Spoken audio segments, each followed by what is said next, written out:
Y Abel trajo también de los primogénitos de sus ovejas, de lo más gordo de ellas. Y miró Jehová con agrado a Abel y a su ofrenda, pero no miró con agrado a Caín y a la ofrenda suya. Y se ensañó Caín en gran manera y decayó su semblante. Entonces Jehová dijo a Caín: ¿por qué te has ensañado y por qué ha decaído tu semblante? Si bien hicieres, no serás... Gracias, un nuevo look de la barriga. Si bien hicieres, no serás enaltecido, y si no hicieres bien, el pecado está a la puerta.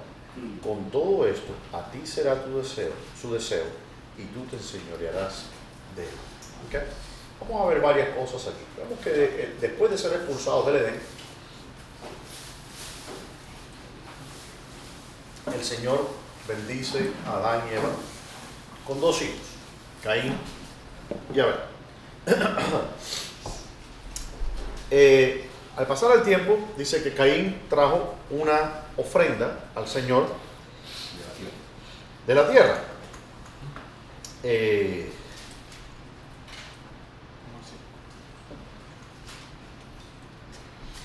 De la tierra. Y Abel trajo a sí mismo, porque él era pastor, un sacrificio de un corderito. Y vemos que el Señor, gracias hermano, dice que vio con agrado la ofrenda de Abel, pero no vio con agrado la ofrenda de Caín.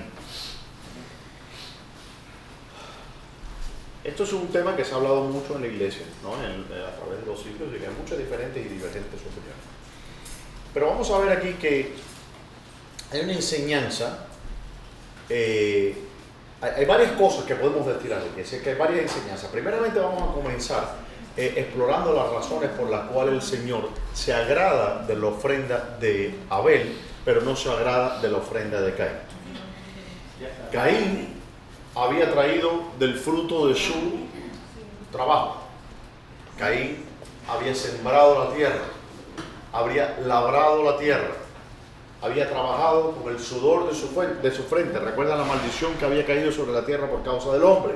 Dice que con el sudor de tu frente vas a sacar el fruto de la tierra. Y aquí vemos a Caín, que obviamente había aprendido de su papá, ¿no? ¿Cuál fue el primer trabajo en el mundo? ¿Cuál fue? Jardinería. ¿Qué dijo el hermano? Agricultor. Jardinero. Jardinero. Jardinero para flores, agricultor para fruta. Bueno, el jardín del Edén no dice que era...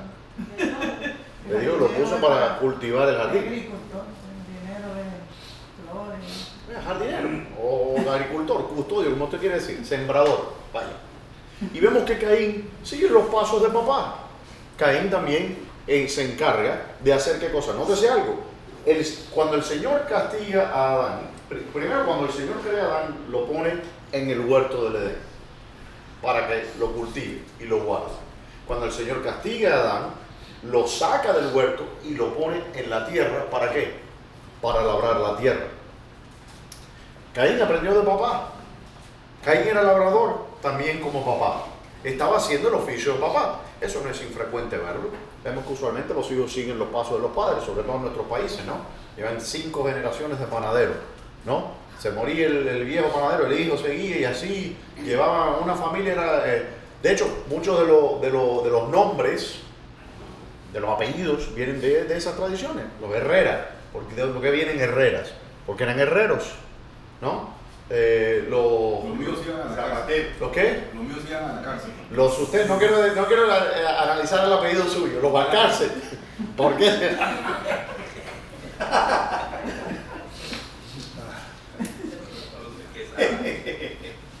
Los Herrera, los Quesada, ¿No? queso. Bien.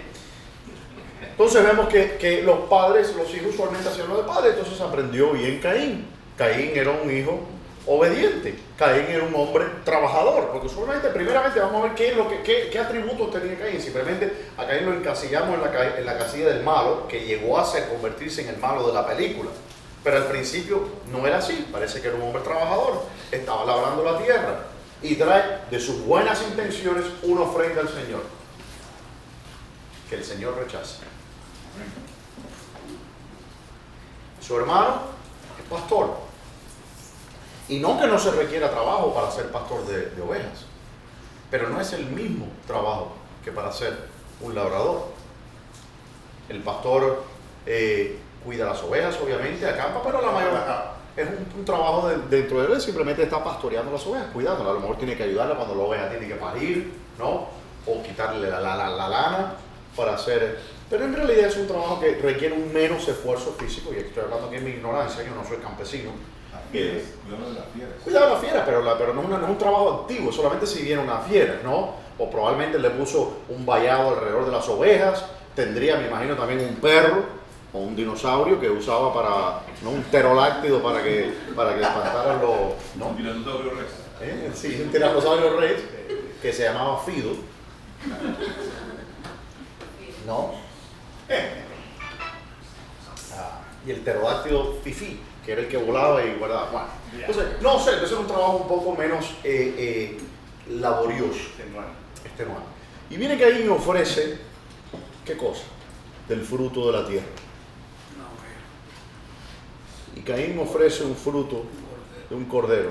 Un cordero que dice entonces, y Abel trajo también de los primogénitos de sus ovejas, de lo más gordo de ellas.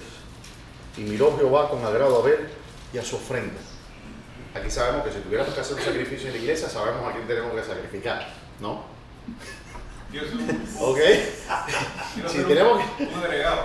Sí, yo sé que usted quiere hacer un agregado porque está agregado. Lo gordo es bueno. ¿Eh? Lo gordo es bueno. Sí, claro, amén, ahí está. Si tuviéramos que hacer un sacrificio en la iglesia, ¿sabe quién vamos? Algunos no han caído todavía. Algunos me miran como que... No le agarraron. Bien, entonces vemos que... Y ahora decimos, ¿por qué razón? ¿Por qué rechaza Dios las buenas intenciones del corazón de Caín? ¿Por qué rechaza Dios una ofrenda voluntaria del fruto de su trabajo y acepta la de este otro? Parece una injusticia. En parte sí, eso es en parte sí. Usualmente el nivel que se analiza esta situación es que obviamente es la parte escatológica. El cordero obviamente representa el sacrificio de Cristo y tiene ese poder escatológico. Pero hay algo más allá de ello. Ari, usted no recibió tarjetita. Las preguntas al final, hermano. Las preguntas al final. No, porque usted dijo una No, pero de todas maneras, a ver. Digo, a ver. ¿Que por qué razón a Dios no le agradó la... Esa es una pregunta que usted no... Una pregunta retórica. Es retórico. No puedo contestar. No. Pero gracias por estar ahí, combativo, animado, me gusta. Amén. No fue el regalo, sino como la actitud de cómo lo hizo. No, hermano, sí, pero ¿cómo? No fue lo que él regaló, sino lo del No, es que no podemos decir que vino con mala actitud. Él viene y fíjense que dice que es el primero que ofrece. ¿No te sabe algo interesante? Dice, la dice, perfección del regalo. aconteció andando el tiempo que Caín trajo el fruto de la tierra, de la ofrenda a Jehová. Y Abel trajo también. ¿Quién fue el que primero que ofrece? Caín. Caín viene y le ofrece una ofrenda a Jehová de sus intenciones. Y yo me imagino que él tendría todas las intenciones del mundo. Él se imaginaba que Dios iba a estar contento con él. Él quería agradar a Dios. ¿No? ¿Qué piensan? ¿Ustedes piensan que Caín quería desagradar a Dios? Y él dijo, voy a desagradar a Dios, le voy a dar esta basura aquí para que Dios... No. De hecho, eso es lo que le causa a él la ira. Entonces parecería que fue injusto Dios cuando esta persona viene con todas las buenas intenciones de su corazón a hacerle una ofrenda a Dios. Y Dios lo rechaza. ¿No?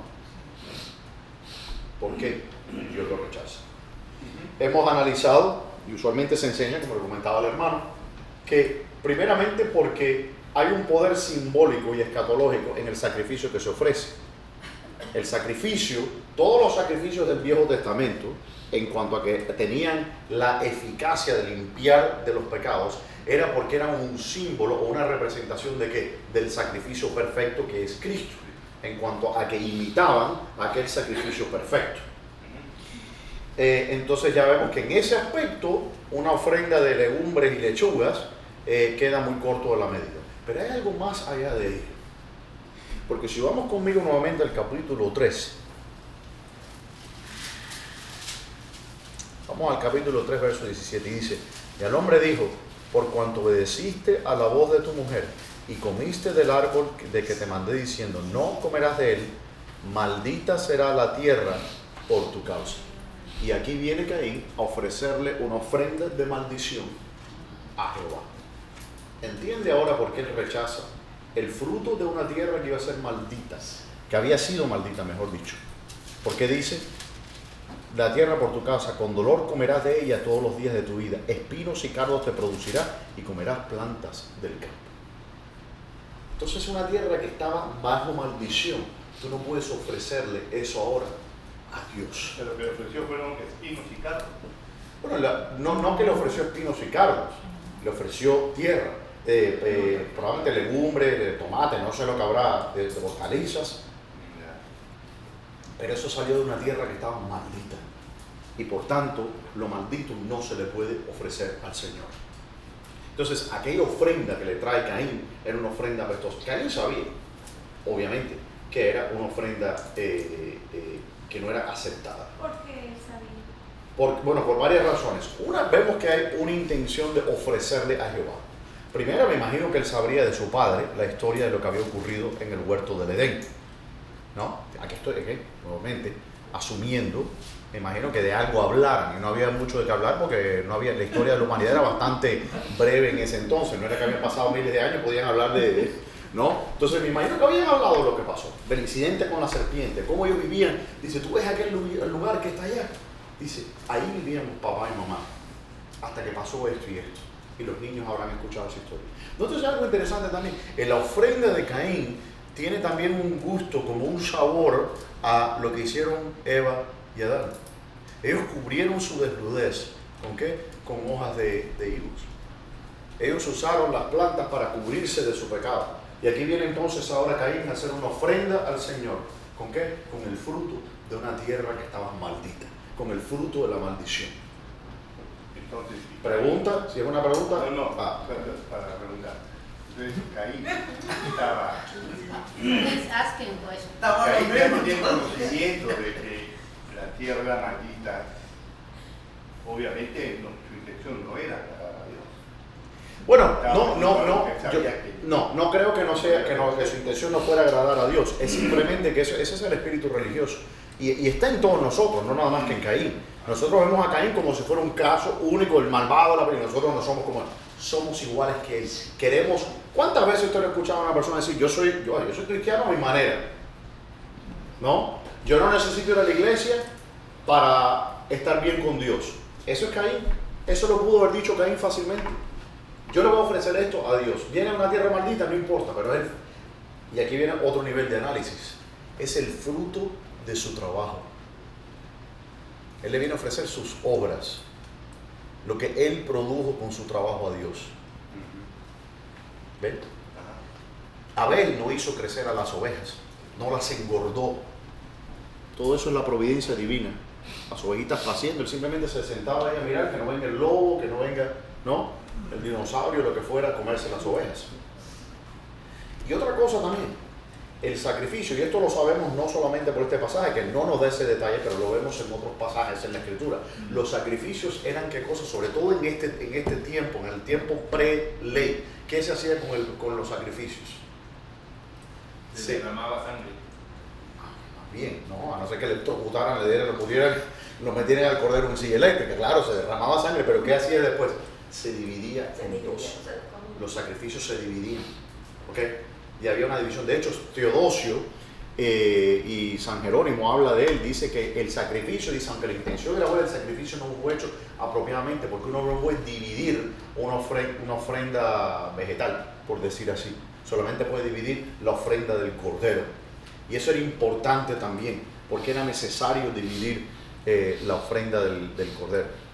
Entonces, por esa razón ve Dios con agrado la ofrenda de Abel.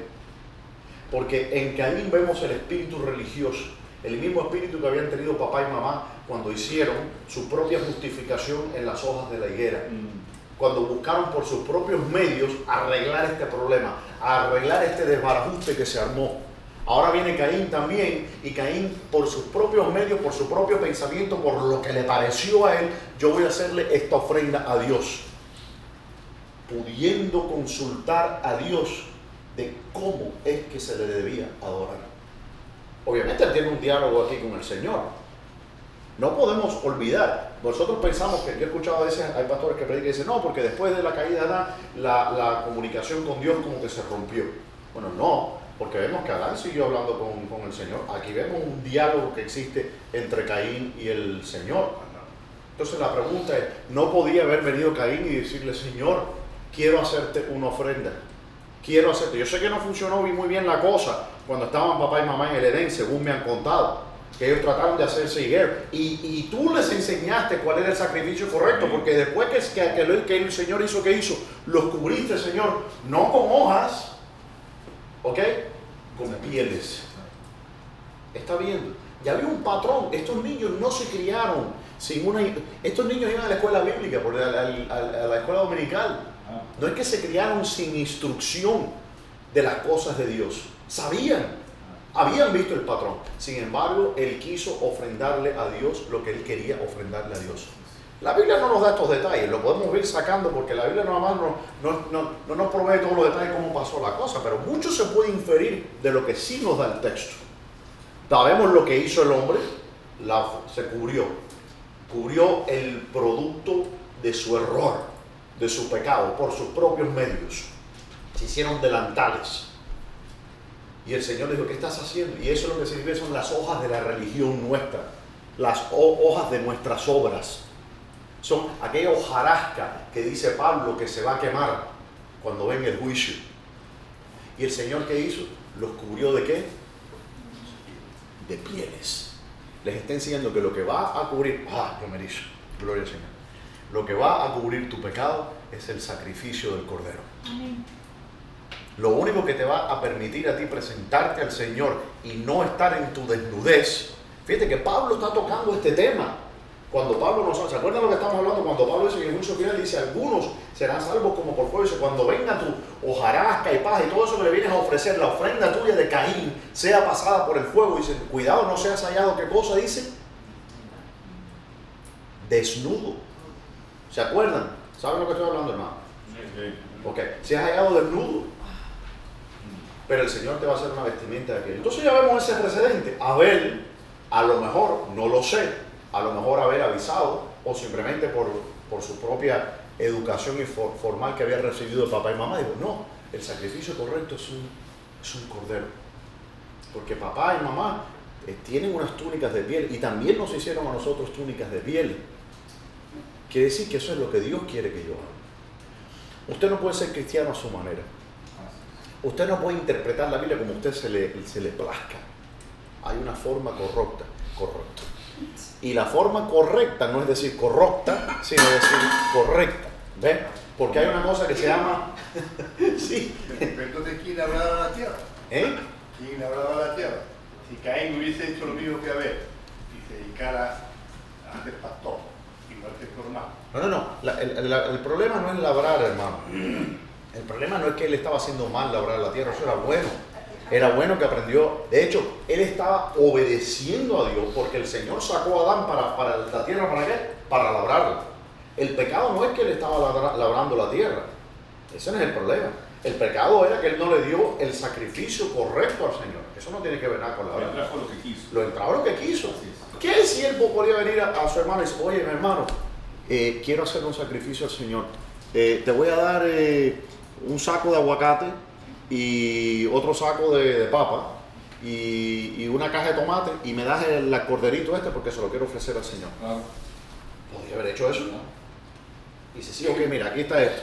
Me voy y le ofrezco un sacrificio al Señor. Claro. Él estaba avisado. Claro. Caín no es que no, él que dice, pobrecito Caín, ¿cómo sabías? Claro que sabía. Léanse los versículos anteriores. Hay dos cosas que los cristianos no podemos olvidar. Hay una cosa, todos conocemos esto, ¿no?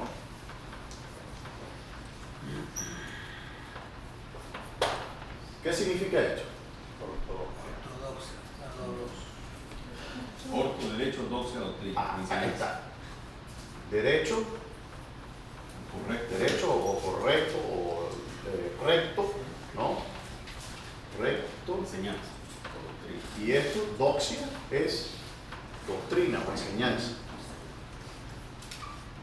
Doctrina. Amén. Ahí estamos todos. Todos somos ortodoxos. Todos queremos tener la doctrina, la sana doctrina de Dios. Los bautistas siempre estamos con esa. Una iglesia donde se predique la ¿qué? La sana doctrina. Amén. Y ahora les pregunto.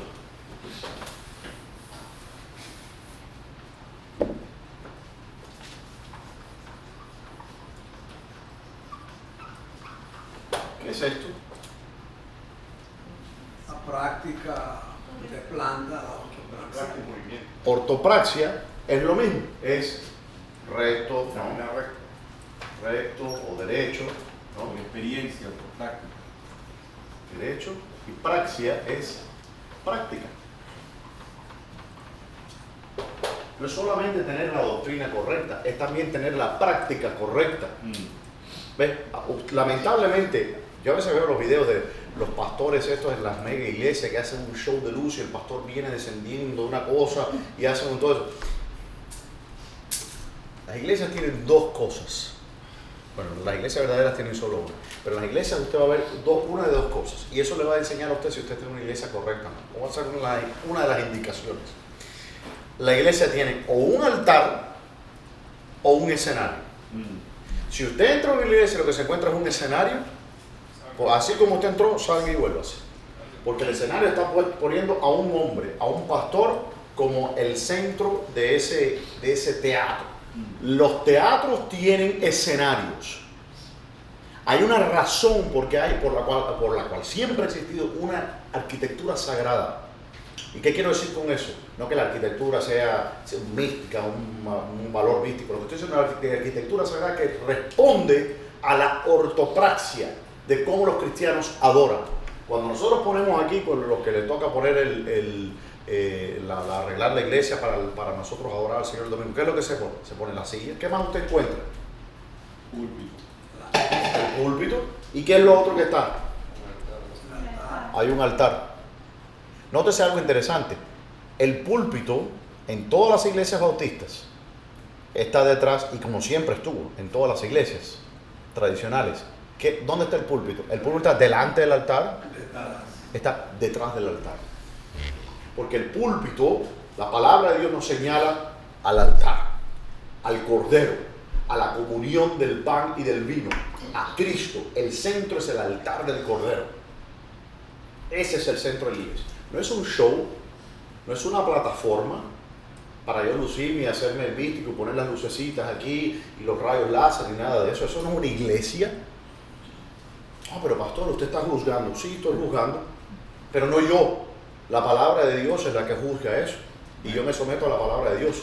Usted va a la iglesia para ser entretenido. Usted va a la iglesia y sabe qué bueno el show que estuvo. Hay un pastor, no voy a mencionar el nombre de la iglesia.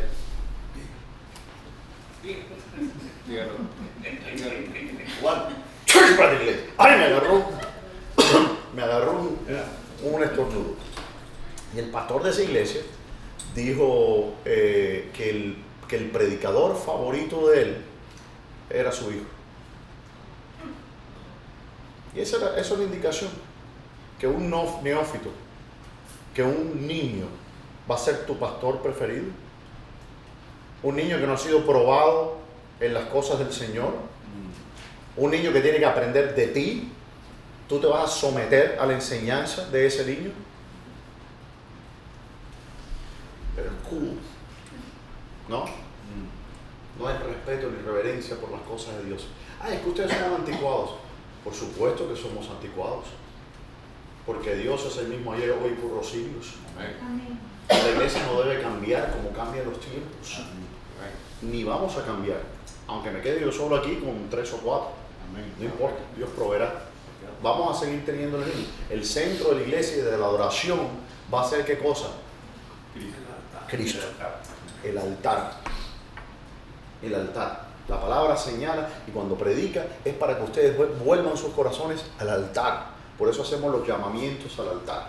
Para que usted venga al sacrificio a recibir del cielo el sacrificio que Dios nos da, que es Cristo. No es que nosotros le estamos ofreciendo, como enseñan por ejemplo ciertas doctrinas falsas que enseñan que nosotros, ¿no?, le damos un sacrificio al Señor, ¿no?, como el sacrificio de la misa, donde el sacerdote le resacrifica a Cristo y se lo ofrece a Dios. Cristo no es un sacrificio que nosotros le ofrecimos a Dios. Cristo es un sacrificio que Dios dio por nosotros. Gran diferencia. El sacrificio no viene de aquí para arriba. El sacrificio viene de arriba hacia abajo.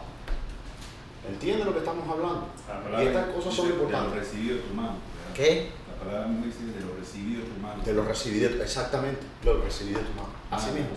Entonces nosotros no le ofrecemos el sacrificio. Hay un sacrificio que la iglesia sí le ofrece a Dios, que es lo que se llama el sacrificio de alabanza. Ese es el sacrificio que nosotros le damos. Pero nosotros no le ofrecemos sacrificios expiatorios a Dios. Él se ofreció de sacrificio, como le dijo Abraham a su hijo. Jehová se proveerá de sacrificio. Él se proveyó de un sacrificio hace 2000 años.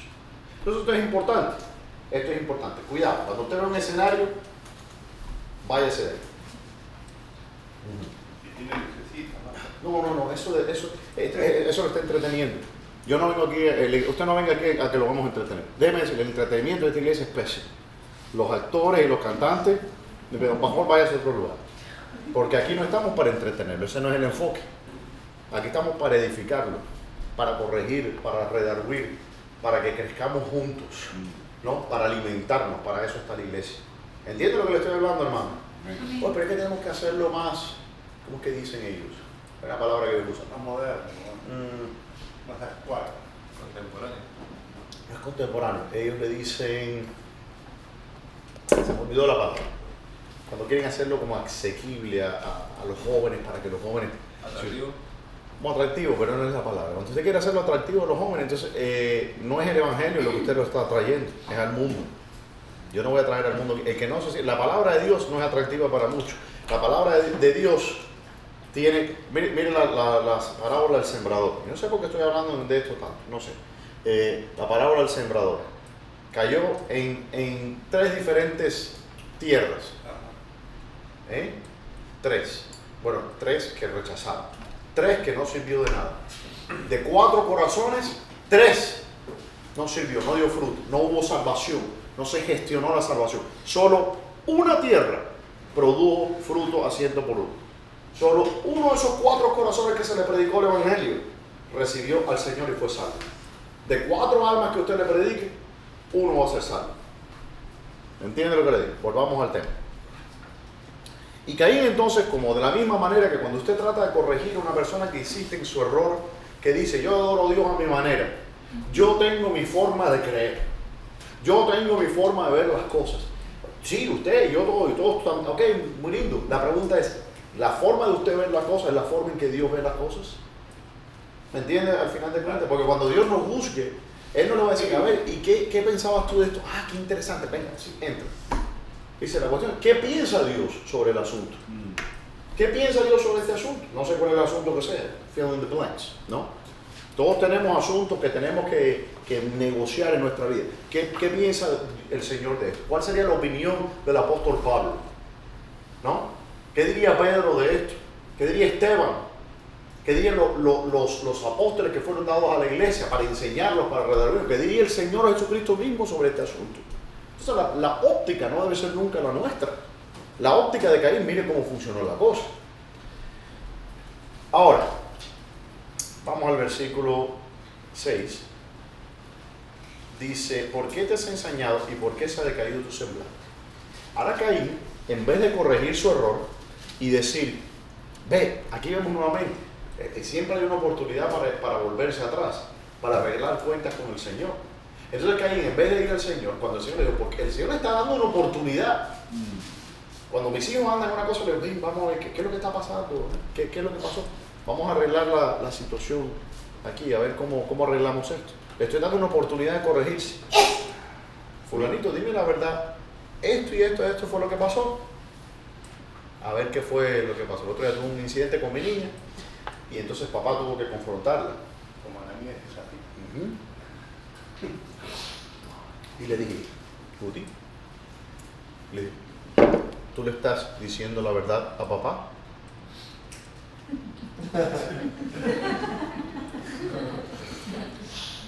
La verdad a papá. Y finalmente cuando la confronté, ella misma, llorando, le dije, ella dice, ¿a dónde tú vas? Dice, I'm going to my room. Dice, me voy a mi cuarto. Ella misma se puso penitencia. El Señor obra, el Señor obra. Pero el Señor le da la oportunidad a Caín y le dice, ¿por qué decayó tu semblante? ¿No? Fíjate lo que dice en el 6. ¿Por qué te has ensañado y por qué decayó tu semblante? Si bien hicieres, no serás enaltecido.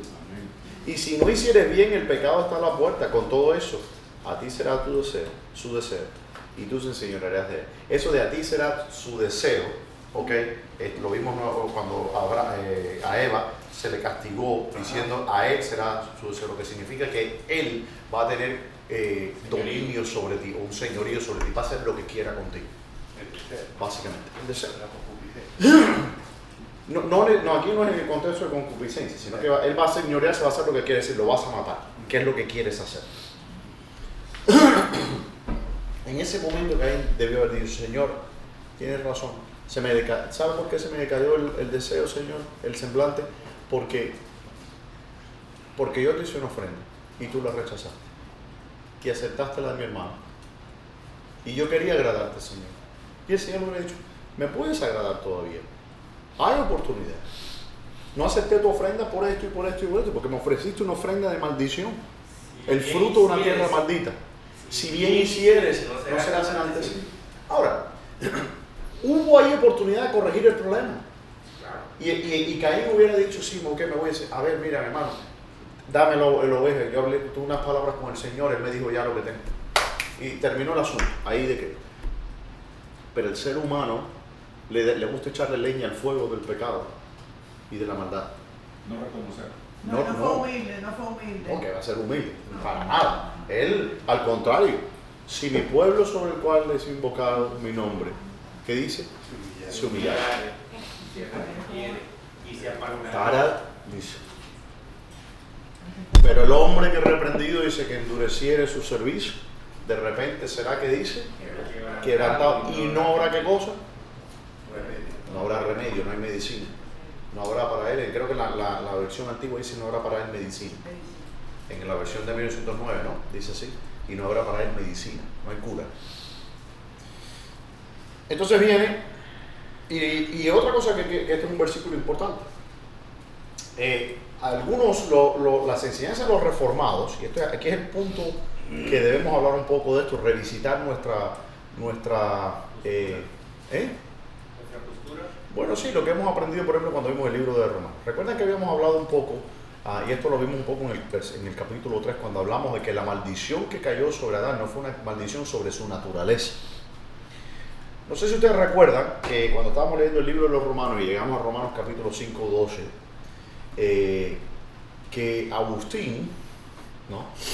Nuestro querido y nunca bien ponderado Agustín, él usando manuscritos corruptos o corrompidos del latín, es decir, malos manuscritos del latín, traduce, ¿te acuerdan cuando les enseñé que la palabra, a ver si se lo escribo, sincera,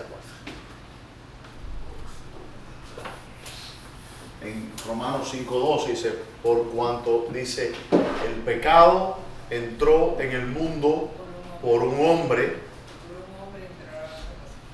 No, estás mezclándome varios versículos ahí, los mezcló, lo volví a una batidora y después me quiere servir eso ahora. No, y dice, por el pecado, la muerte, así, no el pecado, así, la muerte pasó a todos los hombres por cuanto, y ahí viene la parte. Todos han pecado.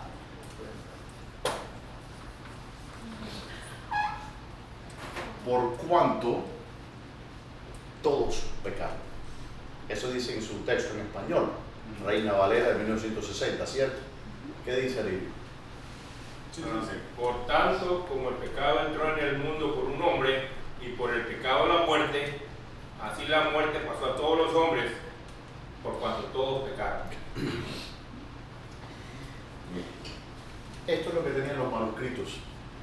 en el latín.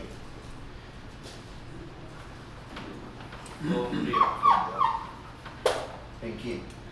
Entonces dice, por cuanto, ese por cuanto en nuestro idioma, el Agustín lo leía en quién. Ahora, en vez de decir por cuánto, diga en quién. Y lee el texto nuevamente. Por tanto, como el pecado entró en el mundo por un hombre, y por el pecado la muerte, así la muerte pasó a todos los hombres. Entonces ahora cambio el por cuánto, porque Sí. en quién todos pecaron. ¿En quién? En Adán.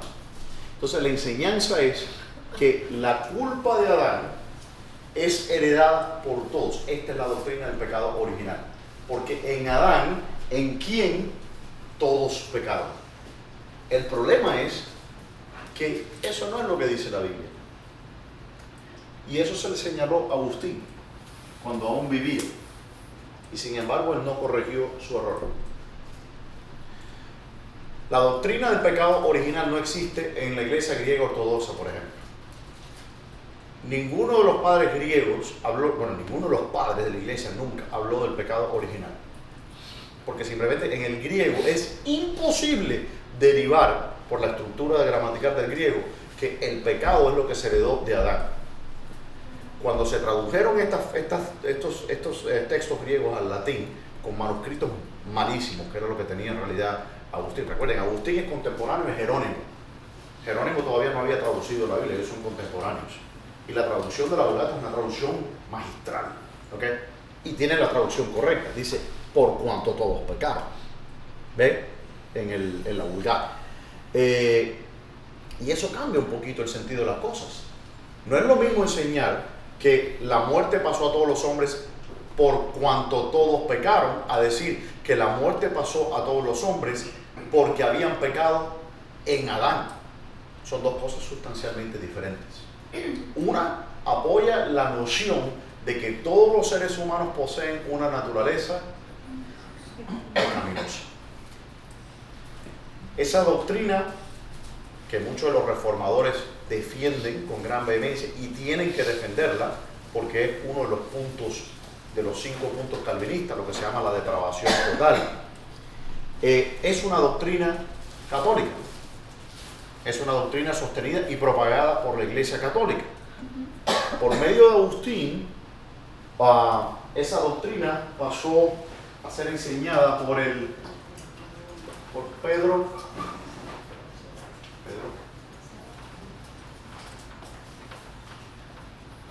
Lombardo, que se le llamaba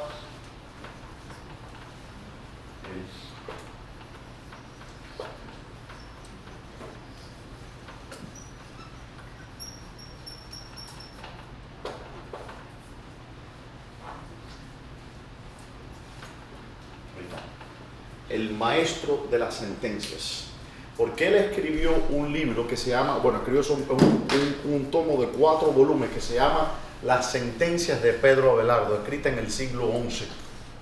Ese texto se convirtió en el texto estándar en todas las cátedras de teología de Europa por más de 500 años. Para usted obtener un doctorado en teología, usted tenía que escribir una disertación o un comentario en el texto de Abelardo, en el cual defendía la noción del pecado original y de la naturaleza caída del hombre. De hecho, Martín Lutero escribió un comentario doctoral sobre las sentencias de Pedro Abelardo. Tomás de Aquino, en su monumental Suma Teológica, también defiende la postura que Calvino años después sostendría, de que hay una naturaleza pecaminosa, de que la culpa original, y esto es doctrina de la Iglesia Católica, el bautismo, por eso es necesario bautizar a los niños. Yo quiero que usted note algo interesante, porque esto tiene repercusiones grandes.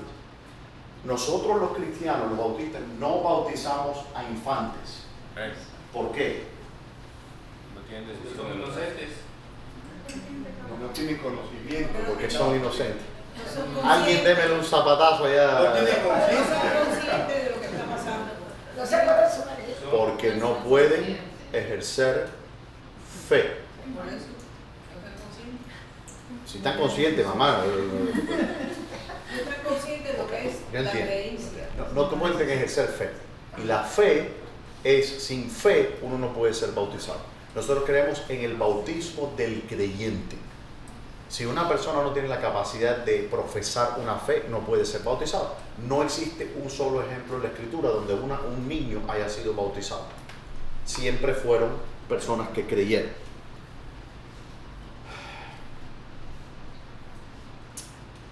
Después de Agustín, en el siglo IV, usted comienza a ver que se empiezan a bautizar infantes. ¿Qué pasó? Por los primeros 400 años de la iglesia no se bautizaban niños. De repente ahora se comienzan a bautizar infantes. ¿Por qué? ¿Qué cambió?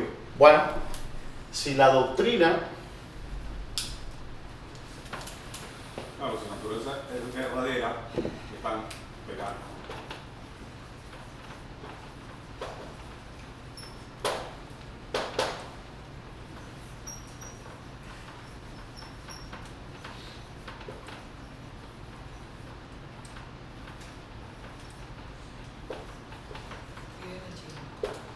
Ok.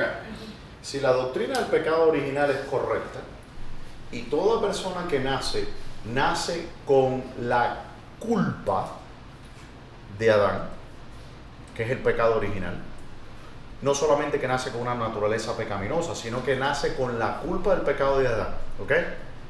Y si ese bebé muere en un estado de culpa, ¿qué pasa? Se va a Perú. Va para Perú. Llega al Callao directamente sin escala. Sí, lo manda para Cuba. Para el infierno. Le picó. Eso quiero decir. Le picó. Llega al infierno. ¿Entiende el problema? Ahora yo quiero que usted note algo interesante, porque la doctrina del bautismo de infantes, de hecho, nos muestra a que algo cambió en la teología cristiana, no la teología cristiana pura, sino en el contexto teológico, porque esto no ocurría antes. ¿Por qué de repente los cristianos empezaron a bautizar a los niños? Porque se introdujo una doctrina que no está en la Escritura, del pecado original. Porque si la doctrina del pecado original es cierto y ese niño muere sin estar en un estado de gracia, entonces ese niño se va directamente al infierno.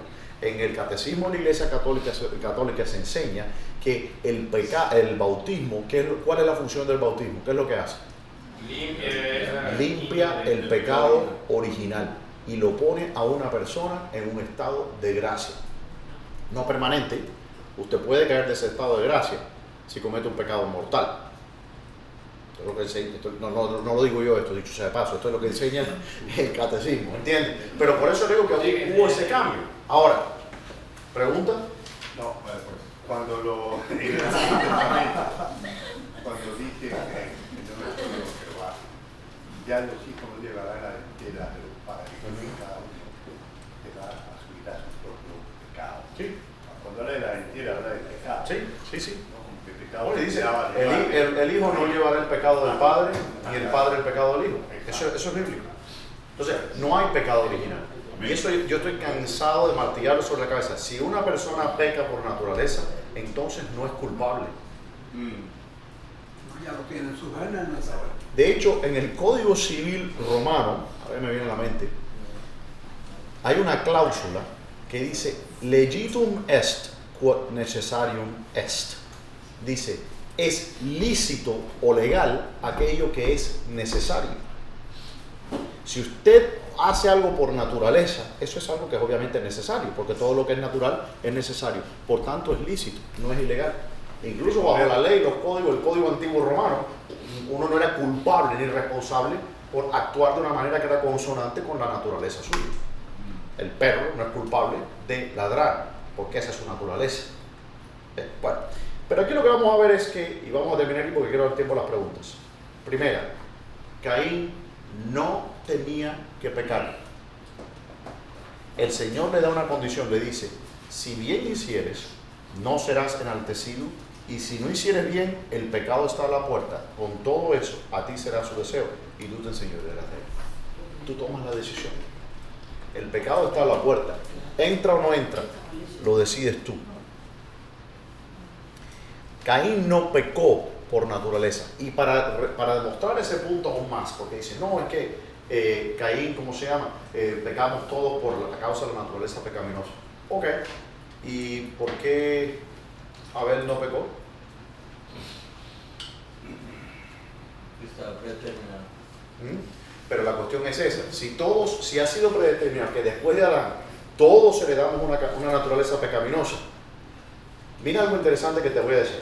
Agustín enseña, y de Agustín viene otra enseñanza, que vamos a elaborar esto un poco más, porque esto que estamos hablando, yo sé que ahora usted no ve bien la conexión, pero va a entender la conexión cuando lleguemos al capítulo 6.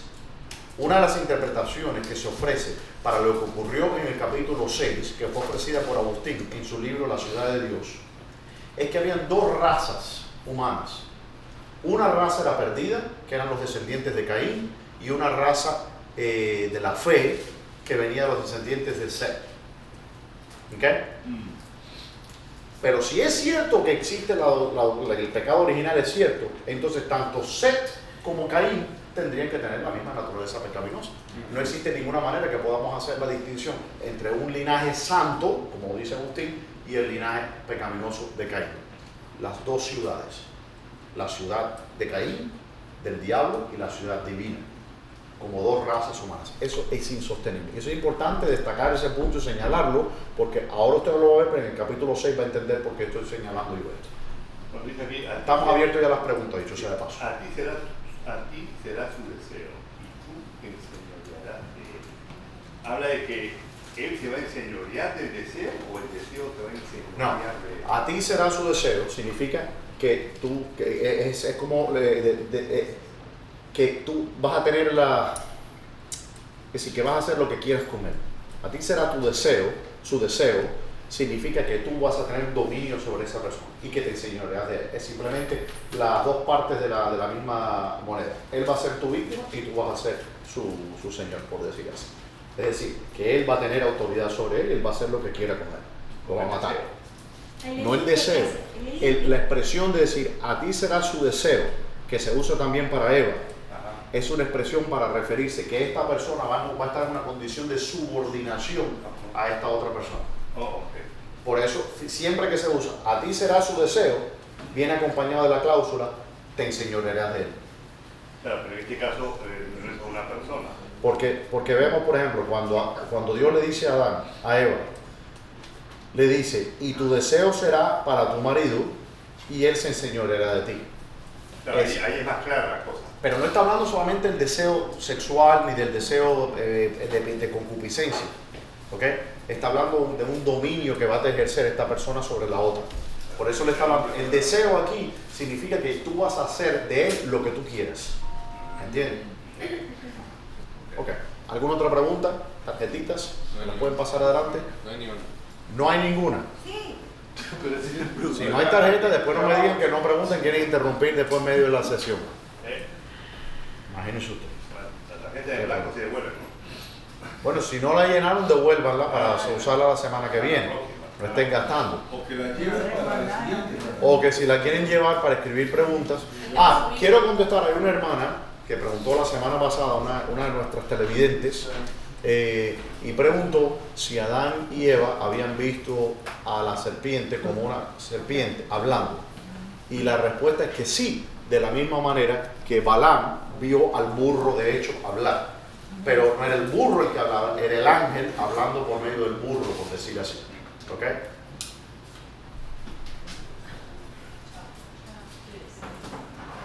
No. ¿Usted preguntó esto? No, yo le expliqué eso al hermano. No sé si me estaba prestando atención en ese momento. Hay que prestar atención. No, yo escuché, pero... No entendió. Lo escuché, pero ese era su oficio. O sea, Sí. yo entiendo de que la tierra estaba maldita. Sí. Y como le ofreció algo de la tierra, pero yo le digo que tal vez se enfadó porque ese era su esfuerzo. Sí, pero es que Dios no nos pide nuestro esfuerzo. No pide sacrificio, que yo lo daría. Al corazón contrito y humillado no despreciarás tú, oh Jehová. Y después que haya puesto un corazón nuevo, entonces se ofrecerán sacrificios, se harán ofrendas de toque como becerro y todo eso. ¿Qué significa? Dios no, ¿qué puede darle el hombre a Dios que no sea de Dios? ¿Ve? Entonces no es que sí era su esfuerzo, pobrecito. Dice, las buenas intenciones son solo buenas si el resultado, ¿okay?, es dirigido a un objeto bueno, que es Dios. Él quería ofrecerle lo que él quería ofrecerle a Dios, pero no lo que Dios demandaba. De la misma manera que los cristianos que quieren ser cristianos a su manera. Yo no tengo que ir a la iglesia para ser cristiano. Sí tienes que ir a la iglesia para ser cristiano. Y si tú no tienes el deseo de reunirte, no creo que seas salvo. Vamos a partir por ahí. Porque el cristiano tiene un deseo natural por reunirse con la iglesia, con todas las imperfecciones de los hermanos, que hay muchas. ¿Entienden lo que les quiero decir? Entonces, lo que estamos viendo aquí es una cosa que es muy importante reconocerla y distinguirla. Que simplemente porque yo quiero ofrecerle esto al Señor no significa que tiene que ser aceptado por Dios. ¿Entienden? Yo tengo que ofrecerle al Señor lo que Él quiere que yo le ofrezca. ¿Ven? Claro. Es decir, el Señor nos dejó bien, igual que a Caín. Él le enseñó, esto es lo que hay que hacer. El Señor despreció las hojas que habían vestido a sus padres y los vistió después de un cordero, ¿no? Esa enseñanza estaba ahí desde el principio. Entonces Él vino y le ofreció el fruto de una tierra maldita, el fruto de la maldición a Jehová. ¿Por qué Jehová mató a los hijos de Aarón? ¿Quién se acuerda de eso? ¿Por qué Jehová mató a quién? A los hijos de Aarón. No, porque ofrecieron un fuego extraño. Ellos vinieron, se vistieron, así porque se les ocurrió a ellos, se pusieron las ropas sacerdotales, agarraron el incensario, se metieron en el santo de los santos y echaron incienso a Dios. Dios no pidió eso.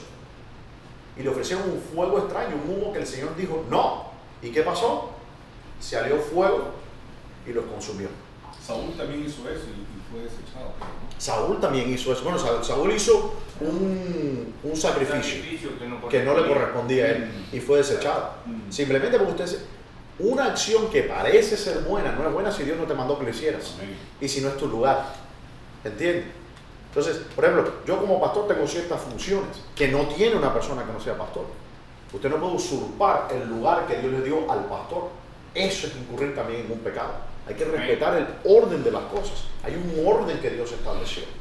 ¿Entiendes? Entonces, por ejemplo,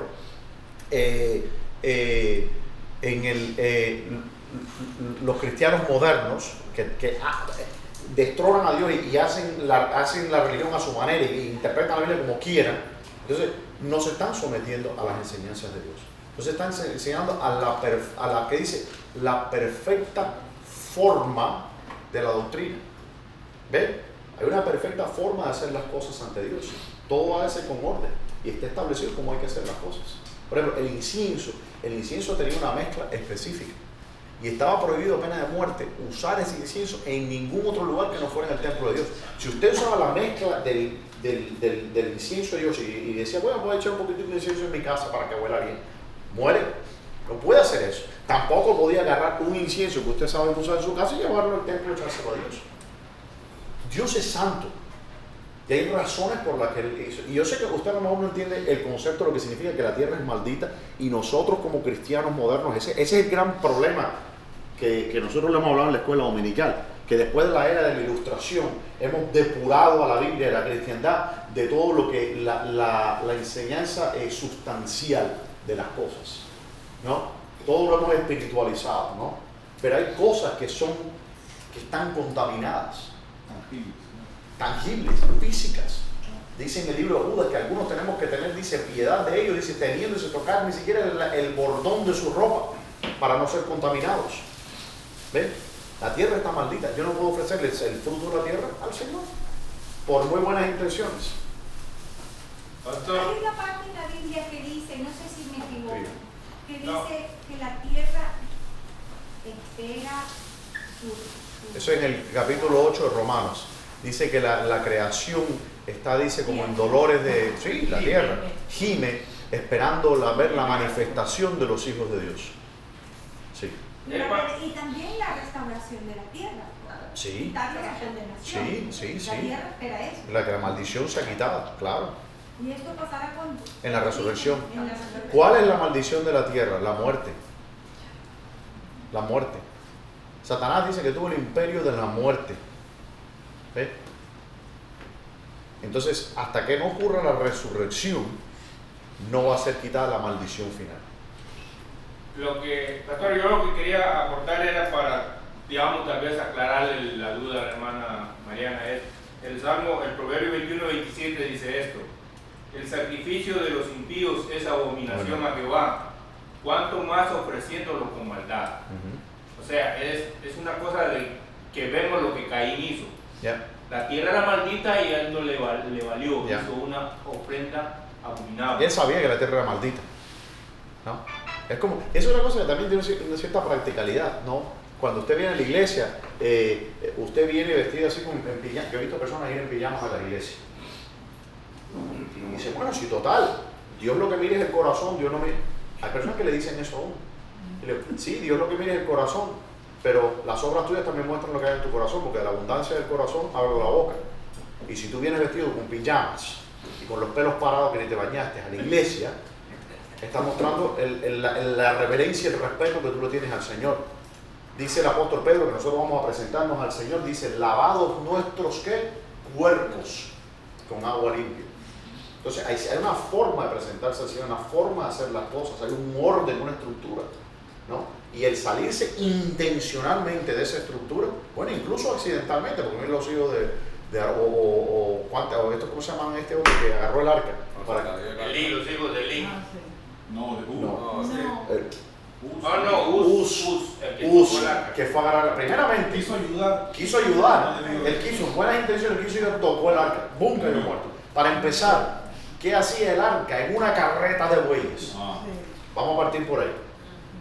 El arca no podía llevar sin carreta. ¿Qué hacía él cerca del arca? ¿Y qué hacía él cerca del arca? La santidad del Señor. ¿Y qué hacía el arca expuesta? Es una cosa que, bueno, no entremos en eso porque ya... A ver, ¿tú ibas a decir algo? No. Según que la tierra está esperando ser... que el castigo de la tierra, por decirlo así, fue la muerte también, ¿cierto? La Sí. tierra. Dice que todo fue sujetado a corrupción, que es muerte. Pero entonces, no que la única razón por la que Adán era inmortal era por comiendo el fruto, entonces la tierra también comía el fruto. ¿O cómo? No, pero es que en ese... Ok, la tierra no había sido maldita. Entonces la tierra no es que comía el fruto, la tierra producía el fruto de la vida. Right. Pero no había sido maldita. Muerte. La tierra no tenía muerte, y después sí. No había muerte. Y ahora después sí. Obvio que sí. O sea, la tierra va a ser destruida. La tierra va a ser todas las cosas, dice los elementos, dice el apóstol Pedro, va a ser quemado todo y Dios va a ser un cielo nuevo y una tierra nueva. Va a ser redimido. Pues no, pero Adán dejó, la muerte entró al hombre porque dejó de comer de la fruta de la vida, ¿cierto? No, conocimiento del bien. Bueno, hubo una muerte O sea, espiritual, quitó acceso pero la muerte a la vida. física ocurrió porque, imagínate, Adán estaba comiendo el fruto de la vida, ¿ok? Lo mantenía vivo para siempre. Claro, la eternidad. Ajá. Lo sacas de ahí, ya no tiene acceso a eso. Y no solamente eso, sino que estás comiendo ahora el fruto de una tierra que está bajo maldición. Pero que mantenía a la tierra viva si no come un fruto de vida. Bueno, es que la tierra no tiene que comer fruto, Por eso. porque la tierra es la tierra, nosotros O sea, comemos fruto. La muerte entró al humano porque se le quitó acceso a una fuente de vida. La muerte entró al hombre porque pecó contra Dios. Y ocurrió primeramente una muerte espiritual, una separación de Dios. Después vino la muerte física. Y esa las personas cuando mueren de cáncer no murieron porque rechazaron la quimioterapia, murieron porque tenían cáncer. Lo que mantenía vivo al hombre físicamente era que Dios le daba la gracia de comer de esos frutos del árbol de la vida. Que mantenía vivo a la tierra. La tierra no necesita que la mantuviera porque la tierra no está viva. Como que la tierra...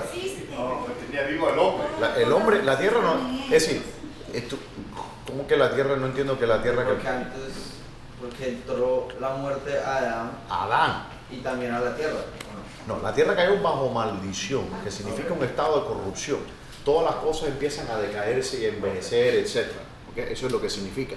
Y eventualmente la ley de entropía física, todo el universo se va a destruir, va a envejecer, naturalmente. Eso es lo que ocurre, eso es lo que significa. En el mundo nuevo que Dios va a hacer, no va a ocurrir eso. No hay más corrupción, no hay más envejecimiento, etc. Enfermedades, nada de eso. Ok, Levítico 2. Si ofrecieres a Jehová ofrenda de primicias, why regret Cain's... ¿Cómo es? ¿Quién escribió esto? Anónimo. Why regret Cain's offering? Oh, ok. Oh, ahí sí. Dice, porque en Levítico 2 nos habla de las primicias de los frutos y de todas estas cosas. ¿Por qué rechaza entonces ¿cómo se llama? La ofrenda de Caín, pero no rechaza la ofrenda después de las primicias, que son los frutos y todas las cosas? Bueno, fácil, la respuesta de este es fácil, porque Dios lo mandó. Dios nos mandó que diéramos las primicias, que se diera, por ejemplo, del vino nuevo que se hacía, que se había que hacer la libación y derramar ese vino sobre ¿cómo se llama? Sobre el altar, traer las primicias y la ofrenda al altar. Primero, eso es muy diferente al sacrificio expiatorio. Dios nunca nos dijo, tráeme una ofrenda de tamales para expiar los pecados del pueblo. Ese es un animal. Ajá, claro. Entonces, no podemos olvidar que el pacto bajo el cual estaban en ese momento era el pacto con Adán. ¿Ok? Las cosas cambiaron después sustancialmente, donde Dios pide que se traigan las primicias de todas las cosas. ¿Por qué? Porque esto ya tiene un carácter escatológico. Es decir, que cuando se habla que traigan los primeros frutos, sea de la uva o de lo que fuera, eso se estaba hablando de que era tiene el mensaje escatológico precisamente lo que está hablando con Julián, que es la nueva creación del nuevo mundo. Estas son las primicias de lo que va a ser nuevamente. ¿Okay? Ese es el sentido de esa ofrenda. Pero la ofrenda que hace Caín es de una naturaleza completamente diferente. Al igual que la ofrenda que hace Abel es de una naturaleza completamente diferente. Entonces, esa ofrenda tiene una ofrenda que Dios no la pidió. Hasta ese momento Dios no había pedido. Yo no había pedido ofrenda. De su mutuo propio. Claro. Claro. ¿no? Entonces, para agradar a Dios. Pero ya en Levítico estamos con lo que se llama el pacto de la ley, que es el pacto de Moisés. Ya es diferente. Por ejemplo, ¿por qué era lícito casarte con tu hermana y tener hijos con ella bajo el pacto de Adán? Y después bajo la ley, ¿qué nos dice? No puedes tocar a tu hermana. Eso es ni a tu madre, ni a tu... Se crean estas leyes que antes no existían. Entonces, la naturaleza del sacrificio, de traer las primicias, es diferente a lo que estaba haciendo, ¿cómo se llama? Y no podemos olvidar también, este es el mundo prediluviano. Importante. Las reglas que aplicaban al mundo prediluviano son completamente diferentes a las reglas que se aplican después. ¿Ok? Donde había habido una cierta, por decir, purificación, como lo vamos a ver, del mundo. No sé de quién es esto, pero responde esto tu pregunta, anónimo. Is it you? Does that answer your question? You know, it's like it was not ordained by God. And Leviticus, it was ordained by God. But this was a different kind of sacrifice. It was not expiation, etc. Right? Don't be embarrassed. Okay, we'll have questions. Un paréntesis. Un paréntesis. Cuando habla en Apocalipsis que van a estar echados al lago de fuego y azufre. Sí. Tres. Sí. El dragón, serpiente antigua, sí. El falso profeta y la muerte. A eso se refiere. Sí. Pastor, dice en el Salmo 119. ¿Cuántas tarjetas usted tiene, hermano? Una libreta. Dice, tú afirmaste la tierra y subsiste por tu ordenación todas las cosas actuales. Sí. Vale. Esa tierra no está maldita. ¿Quién dice que qué tiene que ver que la tierra? Es decir, el diablo está bajo maldición, ¿verdad? No es ser más maldito en el mundo que el diablo, ¿verdad? Y los ángeles caídos. Y sin embargo subsisten por la palabra de Dios. ¿O no? Es decir, eso es una gracia. Es una gracia de Dios el hecho de que Dios sostenga algo en existencia. Pero entonces eso no significa que no sea maldito. Entonces, si ese fue el caso, entonces no habría nada maldito. Porque subsisten en Dios. Claro. Pero eso no es gracia. Claro. Dios podría haber... que está condenado. Claro.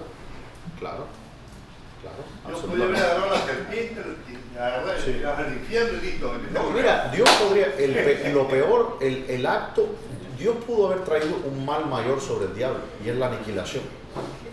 Completamente hacerlo desaparecer, como si nunca hubiera existido. Y sin embargo es un acto de gracia, que Dios no lo desaparece absolutamente, no lo aniquila. Porque aún una existencia en la condenación del diablo es un acto de gracia, porque la existencia en sí es un bien. Existir es un bien. Y a pesar de que él no merece ni siquiera la existencia que tiene, pero Dios le permite por lo menos esa gracia de poder existir, eternamente en condenación, pero existe, ¿no? Y eso aún en el castigo más grande que Dios le da a una de sus criaturas, de ser lanzado al tártaro, aún ahí vemos la gracia de Dios operando. Dice, ¿por qué el Señor permitió que Abel sea su deseo y se enseñoreara de él, y luego Caín mató a su hermano? Porque Dios respeta el libre albedrío y porque Dios no forza las cosas. ¿Por qué Dios permitió que a Eva comiera de la manzana? ¿No? ¿O por qué Dios permite tantos males? ¿Por qué Dios permite los miles de niños que son abortados en el mundo? ¿Por qué Dios permite el tráfico humano? ¿Por qué Dios permite todas esas cosas? Porque Dios respeta el libre albedrío. Y para que el libre albedrío sea verdaderamente libre albedrío y no una cuestión de mentiritas, tienen que haber estas cosas. Ahora, eso no significa que Dios no va a tomar venganza ni va a corregir las cosas injustas. Él está esperando en su paciencia, esperando a ver cuántos se van a arrepentir. Pero cuando el Señor venga en su juicio, Él va entonces a corregir todas las cosas. Y dice que va a enjugar toda lágrima. Por eso es que Él se lo permite. Porque Él respeta el libre. Por eso dice, en cuanto dices, bueno, dice, tú tienes el derecho a hacer eso. Él no el derecho, tú tienes la habilidad o la facultad de hacer eso. Ok, creo que esas son todas las preguntas que tengo. ¿Alguna más antes de que los despida? ¿Quién? Elizabeth, someone? Are you pointing to someone? Do you have a question? I would love to answer if you have a question. Okay. Valentina, ¿tiene una pregunta? Una preguntita medio tonta. Se la hago porque me la hicieron, a mí no. Ahí, ok, sí, un vecino.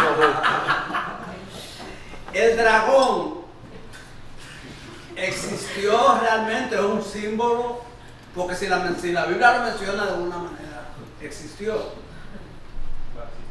Bueno, el dragón, depende de qué dragón me está hablando. Del animal, de que tira fuego. Bueno, porque el dragón que habla en la Biblia está hablando del dragón en Apocalipsis, ¿ok? Donde dice este es el dragón, Satanás, la serpiente antigua. Entonces, Satanás sí existe. Es decir, ahora, existió un animal biológico que era un dragón, y la respuesta a eso es sí, pero no en el sentido en que su amigo piensa. No era que era una criatura mística, etcétera, sino simplemente que era un dinosaurio, lo que el nombre con que se le refería en aquellos entonces era dragón. No votaba fuego. Es decir, bueno, no sé si no botaba fuego, porque probablemente sabemos, por ejemplo, y algunos estudios que se han hecho, por ejemplo, los dinosaurios que tenían el cuello tan alto, ¿okay? Probablemente exhalaban cuando soltaban, echaban vapor de humo, ¿no? Como nosotros cuando estamos en el invierno echamos fuego. Y eso pudo tal vez haber sido interpretado por ¿cómo se llama? Por los antiguos como fuego. De hecho, hay insectos, hay un grillo que se llama...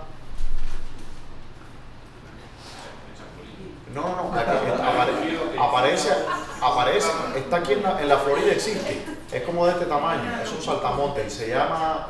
¿Es grillo o escarabajo? No, un grillo, que se llama, yo sé que el segundo pero Macroptera, es el segundo nombre científico. Romalia macroptera. Y ese grillo tiene unas aperturas a los costados. Existe aquí en la Florida, yo lo he visto. Y entonces si usted lo toca o si él siente que viene un enemigo, hace una reacción química y suelta una explosión de su costado. Entonces, que hay un precedente de eso en el mundo animal, lo existe. ¿Sabemos qué es lo que pasaba o no con los dinosaurios? No, porque no tenemos ningún espécimen vivo.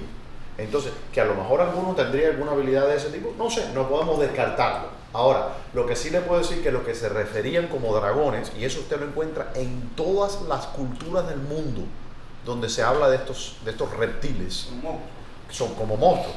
eran probablemente dinosaurios, que en la Biblia se describe un dinosaurio, en el libro de Job. Nos dice que su cola cuando la mueve es como el behemote. Dice que la cola cuando la mueve es como los cedros del Líbano. Y mire qué curioso, dice, se alimenta de las copas de los árboles, dice que es vegetariano. ¿Cómo sabía eso? ¿No? Y sabemos que los brontosaurios no han visto Jurassic Park, comen, y sin embargo lo está describiendo, incluso dice cómo es que se movía. Dice en el libro de Job aparece esa descripción. Entonces, no sé si eso contesta su pregunta, pero bueno. Cuando el grillo explota, muere. Cuando el grillo. ¿Qué? El saltamontes explota. No, él no explota. Después les pongo el video en el grupo de los jóvenes para que se entretengan. Él tiene unas aperturas en el torso y él simplemente dispara como una reacción con humo y todo. ¿Cómo se llama? No muere. No, él no muere. Romalia macroptera, creo que se llama el grillo. Espera un momento. Ese es el nombre científico, si no me equivoco. Deme un segundo aquí. Romalia. Mira, así mismo. No macroptera. Romalia microptera. ¿Ok? Y es aquí en Estados Unidos. Ese grillo que usted ve ahí. Okay. Y ese a los costados, no sé si usted lo puede ver, pero ellos, déjame ver. Mándalo a WhatsApp. Lo voy a mandar. Más fácil. Yo lo escuché en una predicción. Ve lo que dice, ¿por qué no lo debes tocar? Porque le dispara. Entonces, que los dinosaurios probablemente tenían una... No lo sé.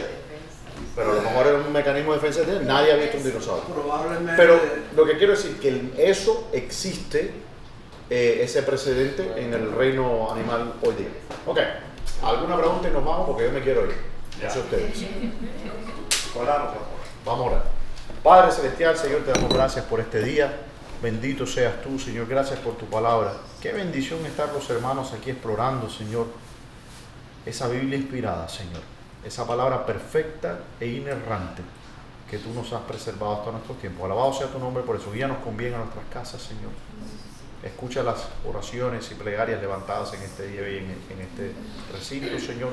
Y tráenos con bien nuevamente el domingo para adorar tu nombre. En el nombre de Jesús. Amén. Amén. La semana que